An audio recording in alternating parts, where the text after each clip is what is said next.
Minilliklərdən gələn milli sərvətlərin bir məkanda toplandığı Əlyazmalar İnstitutunda hazırda 40 mindən çox eksponat, qədim çap kitabları və sənədlər qorunur.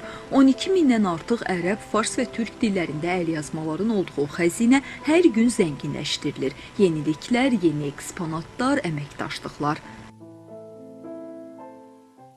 Şübhəsiz biz hazırda dünyanın bir çox ölkələri ilə bu əməkdaşlıq edirik. Əlyazmaların mübadiləsini aparırıq. Bizdə olan əlyazmaların surətini onlara göndəririk, onlar da bizə göndərirlər. Və bir çox ölkələrdə, məsələn, Çexoslovakiyada, Hindistanda, İranda, başqa ölkələrdə bizim əlyazmalarımız çoxdur, Ərəbistanda çoxdur. Biz onların hamısı ilə müqavilələr bağlamışıq. Biz demək Cambridge Əlyazmalar İnstitutu ilə əməkdaşlıq edirik. Dünya Əlyazmalar demək assosiasiyası var. Biz onun üzvüyük.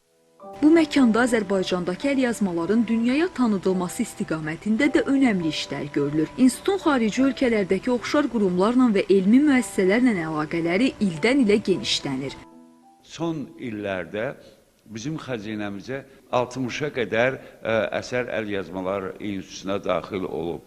Bunlar həm ərəb, həm fars, həm də türk dillərində olan əlyazmalar olub.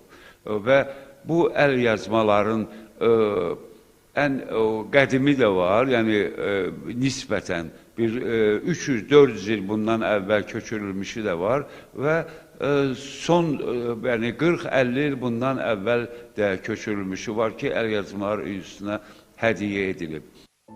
Xəzinəyə son illərdə daxil olan nümunələr arasında yalnız qədim əlyazmalar deyil, həm də nadir və maraqlı nüsxələr var. Bu əlyazmalar içində elə əlyazma var ki, məsələn, bibliofil deyilən bir insan, bir şəxs, bir yoldaş nə vaxtsa Ermənistanın o Matendaran əlyazmalarına gedə bilib və oradan onu maraqlandıran bir əlyazmanı Azərbaycan tarixi ilə bağlı üzün köçürdüb, onu bizə bağışlayıb.